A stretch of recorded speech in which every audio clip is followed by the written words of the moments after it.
Hello everyone, it's Melanie here with Benny Chill Studios. So glad you dropped by today. I'm going to show you how to use cut-in panel dies.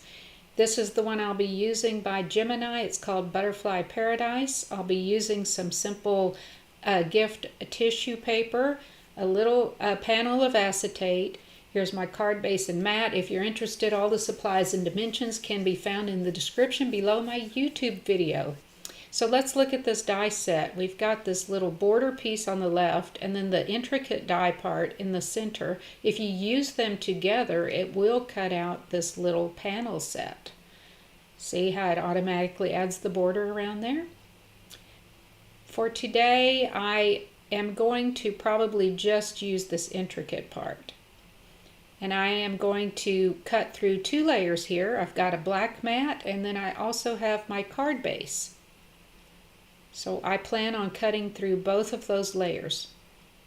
But first I need to adhere that black mat to the front of my card, so I'll get that done very quickly, and when that's completely dry we will be ready to die cut through this front panel, including the black mat and the white card base, but just the front portion. This is where my grid mat comes in very handy. I can line my card up here to make sure it's squared up. And then about an inch from the right hand side, I am going to add my little cut-in panel.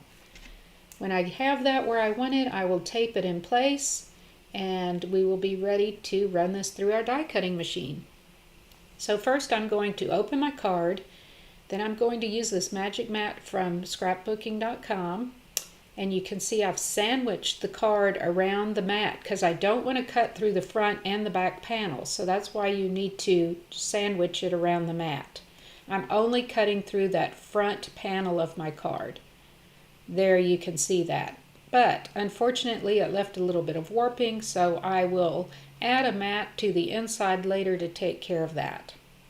Okay, let's remove our tape and look at this beautiful die cut. Just going to remove all of the die cut pieces, and there we have it. So now we're ready to move on with the stained glass portion. I'm kind of looking to see here about where I need that border panel, the border piece of this panel, because I'm going to cut another black mat that is the same size as on the front, 4 3/4 by 6 3/4. And I'm going to actually cut this window into the mat.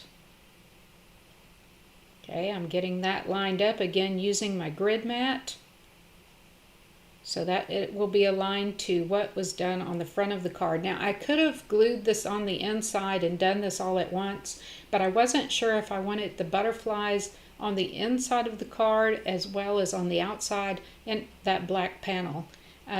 So I'm just kind of playing around, so I did it separately, and besides that, cutting through 3 layers of cardstock would be a little difficult. Okay, now on to the faux stained glass for that acetate. I'm simply going to cut some little strips using regular gift wrapping tissue here, and then very scientifically just do some little snipping here, trying to keep the pieces fairly small because I want them to show through the intricate butterfly die cut from the front of the card. So there's a whole pile of tissue, and then I'm just taking some matte Mod-Podge. This is not the gloss, this is just the matte.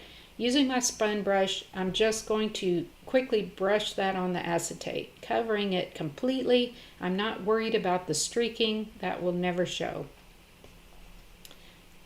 I'll just sprinkle on my tissue until I've got that pretty completely covered. If it's not completely covered, that's okay too. Letting it a little light is not a bad thing. Just move that around, get it down onto the acetate while your Mod-Podge is still wet, and then after it's dried for a little bit, I'll flip it over and see if I need to add some more tissue here and there, and I'll just dab with a little bit of Mod-Podge, add the tissue, flip it over, see how that looks, and then I'm going to set that aside to dry completely. When it's dried, I will come back with my Mod-Podge and just dab. Now this is the tissue side up facing me. So I'm just trying to seal this down with another light coat of Mod-Podge, but I'm dabbing because I don't want to pull the tissue off of the acetate. I'll add in anywhere that it's accidentally come up and just continue sealing that.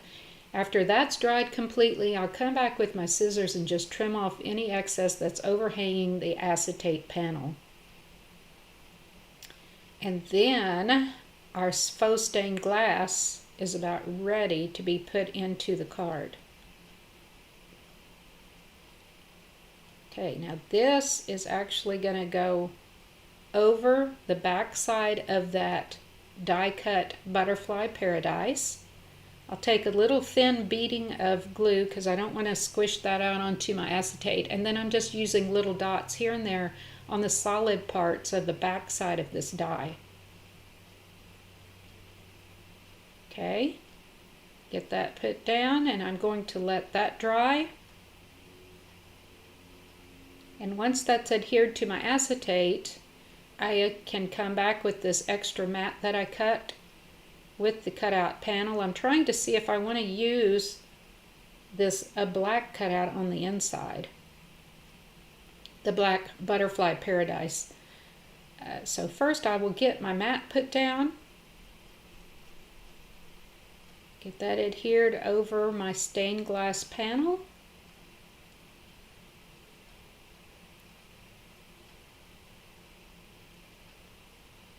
And then again, I flip this over so that it would match the front, but it kind of darkens it up and it's not exactly aligned, so I'm going to leave that off for this week, but I can use that in another project.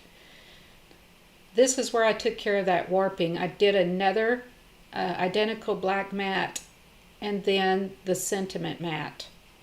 And that took care of that warping from when I ran the whole card through my die cutting machine.